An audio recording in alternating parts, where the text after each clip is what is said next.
প্রধান বক্তা যিনি ছিলেন তিনি বলেছেন, দেখেন আমাদের বাংলাদেশে ওয়াজ তো কম হয় না, অনেক ওয়াজ হয়, কিন্তু আমরা আমল করি না। ঠিক কি না? এক কান দিয়ে ঢোকে আর এক কান দিয়ে বের হয়ে যায়।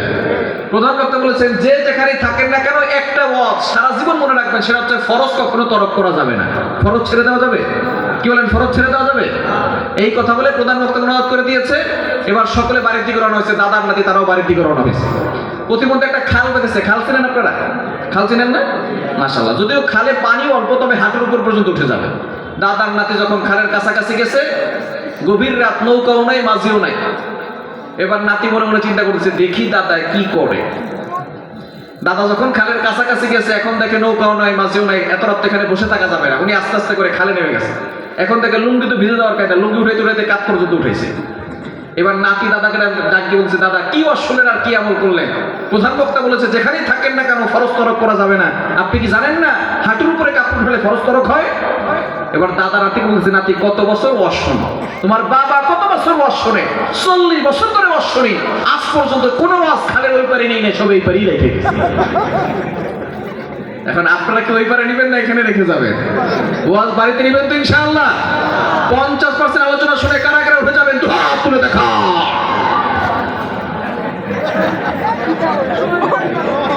কত পার্সেন্ট শুনবেন?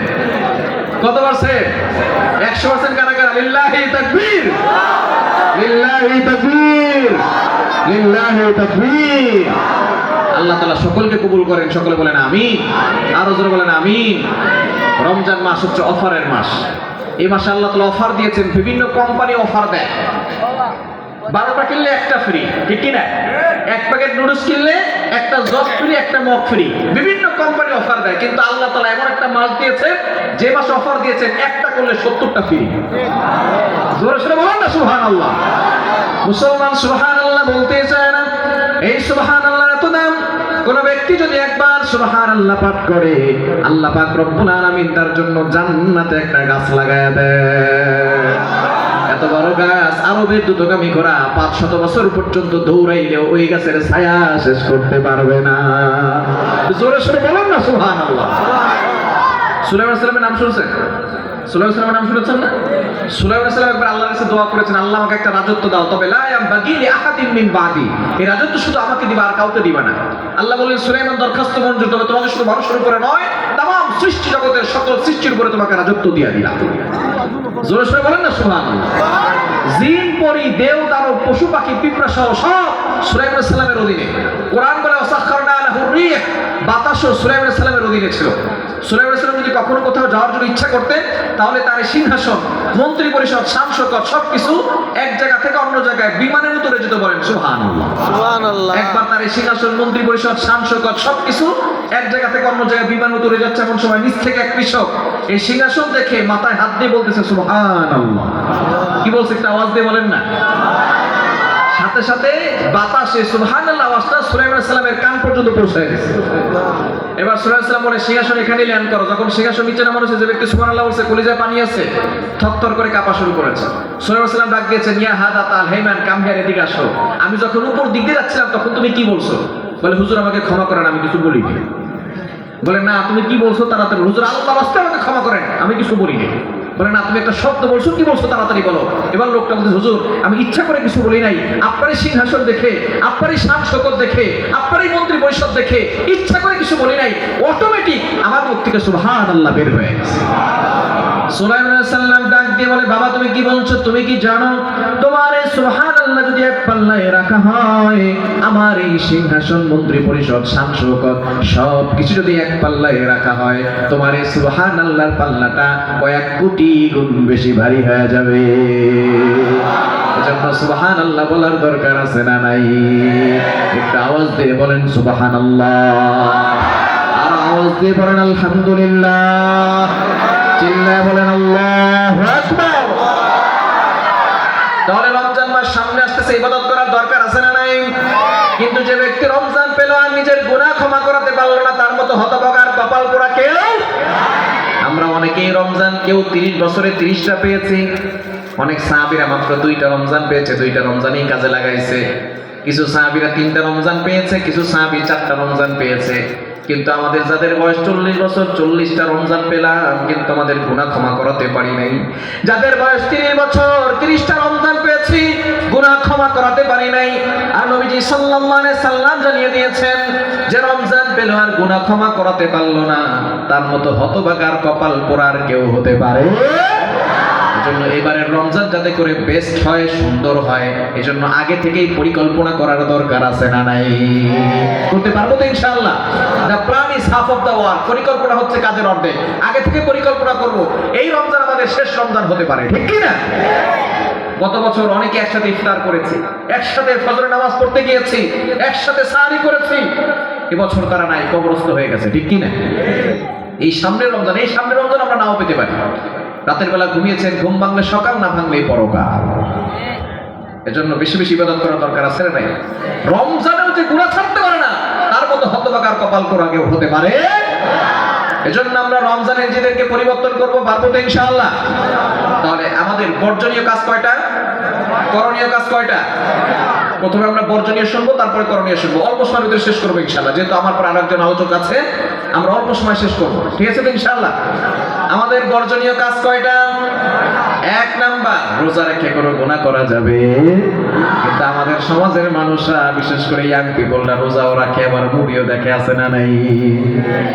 রোজাও রাখে, মিথ্যা কথা বলে, রোজাও রাখে, সিনেমা দেখে, নাটক দেখে, এরকম যুবক আছে না নাই? রোজা রেখে কোনো গুনাহ করা যাবে? অবশ্যই আপনাকে সাবধান থাকতে হবে। সকল গুনাহ থেকে আমাদেরকে দূরে সরে আসতে হবে। গুনাহ ছাড়া দরকার আছে না নাই? শুধু আমরা পেটের রোজা রাখি, না খেয়ে থাকি, কিন্তু সারাদিন যত ধরনের গুনাহ আছে সব আমরা করি, আর মনে করি আমি তো জান্নাতে চলে গেছি।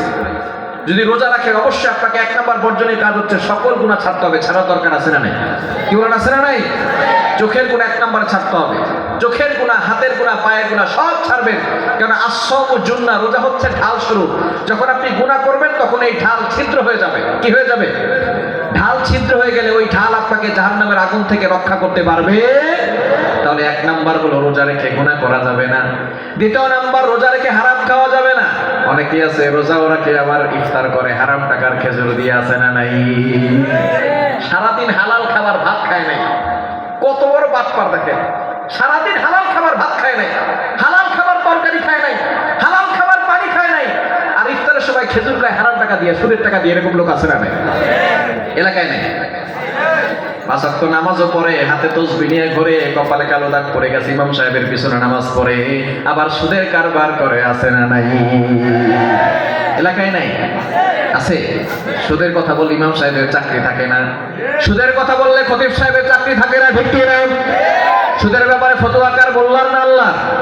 আরো বলেন কার?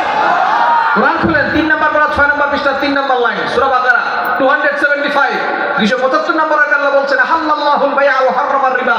বিজনেস লাউফুল বিজুরি আল লাউফুল, ব্যবসা হারাম, সুদের কারবার হারাম করেছেন কে? আরো বলেন কে? কিন্তু আমরা অনেকেই সারাদিন রোজা রাখি, হালাল খাবার খাই না, কিন্তু অনেকে সুদের টাকা দিয়ে ইফতার করে। এরকম লোক আছে না নাই? সুদ থেকে দূরে সরে আসতে হবে। সুদ হচ্ছে সবচেয়ে নিকৃষ্টতম গুনাহ। নবীজি সাল্লাল্লাহু আলাইহি সাল্লাম জানিয়ে দিয়েছেন, দিরহামু রিবান ইয়াকুলুহুর রাজুল ওয়া হুয়া ইয়ালামু আশাদ্দু মিন 36 জানিয়ান। যে ব্যক্তি জেনে শুনে 1 টাকা সুদ খাবে, কয় টাকা? আরো জোরে বলেন, কয় টাকা? 36 বার জিনা করলে যেই গুনাহ হয়, সেই গুনাহ তার আমলনামায় চলে যায়। বলেন নাউযুবিল্লাহ। এবার জীবনে যারা 1 টাকা সুদ খেয়েছে, 36 বার জিনা করার গুনাহ করেছে। জীবনে যারা 100 টাকা সুদ খেয়েছেন, 3600 বার জিনা করার গুনাহ করেছেন। জীবনে যারা 1000 টাকা সুদ খেয়েছেন, 36000 বার জিনা করার গুনাহ করেছেন। আপনি জিনা করুন, আপনি জিনা করুন। আরো ভয়ঙ্কর হাদিস, আর রিবা 70 জুজলা, সুদের 70টি শাখা রয়েছে। আইসারাহা আইয়ান কাহার রাজুল উম্মা, সর্বনিম্ন শাখা হলো আপন মায়ের সাথে জিনা করার গুনাহ। বলেন নাউযুবিল্লাহ। জোরে সোরে বলেন না নাউযুবিল্লাহ। অনেকে বলে সুদ খায়, ইন্টারেস্ট খায়। বু খাও মিয়া তুমি। আমি ইন্টারেস্ট খাই, আমি তো সুদ খাই না। ব্যবসা হালাল হলে সুদ হারাম কেন? আল্লাহ হারাম করছে তাই হারাম, ঠিক কি না? আপন মায়ের সাথে জিনা করার মতো গুনাহ আপনি করতেছেন, তারপর আপনি বলতেছেন আমি সুদ খেলে সমস্যা কি? আপন মায়ের সাথে জিনা কে কারণে হাত তোলে? দেখছেন সব ফেরেশতা, কেউ সুদ খায় না। কক্সবাজার প্রোগ্রামে গিয়েছি, 20,000 প্লাস মানুষ। সভাপতি সাহেব কানে কানে, হুজুর একটু সুদের ব্যাপারে কথা বলেন, এখানে সুদ করে বেশি। আমি বললাম কে কে আছেন, এই কথা বলে বললাম কে কে আছেন আপন মায়ের সাথে জিনা করেন? কেউ হাত তোলে না, সকলে ফেরেশতা হয়ে গেছে। আমি বললাম ভাই মাত্র 20,000 প্লাস মানুষ এখানে হাত তুলতে লজ্জা লাগলো, কিয়ামতের ময়দানে আল্লাহ তাআলা কপালে খোদাই করে লিখে দিবেন আপন মায়ের সাথে জিনাকারী, তখন কোথায় পালাবেন, কোথায় যাবেন? এজন্য সুদ খাওয়া যাবে না, ঘুষ খাওয়া যাবে না। সুদ খেলে 1 টাকা খেলে 36 বার জিনা করার গুনাহ হয়। আপন মায়ের সাথে জিনা করার গুনাহ, এর মতো জঘন্যতম গুনাহ হতে পারে? কি বলেন, হতে পারে? আমাদের সমাজে কিছু প্রস্টিটিউট নারী আছে যারা নিজের দেহকে বিক্রি করে খায়, এরকম কিছু নারী আছে না নাই? আমরা তাদেরকে দেখলে মুখে থুতু নিক্ষেপ করে আমি বলি, তোমার মতো হতভাগার কপাল পোড়া কেউ নাই, তুমি তোমার দেহকে বিক্রি করে খাও। এই নারী তো অভাবের কারণে খায়, স্বভাবের কারণে খায় না। যে সুদ খায় স্বভাবের কারণে খায়। 1 টাকা খেলে 36 বার জিনা করার গুনাহ করে, আপন মায়ের সাথে জিনা করার গুনাহ করে। সুতরাং বেশ্যার মুখে যদি থুতু দেওয়া হয়, যে ব্যক্তি সুদ খায় তার মুখে জুতা পিটা করা দরকার। সুদকর যদি থাকেন আল্লাহর রাস্তায় থেমে যান, অনেক হয়েছে, থেমে যান।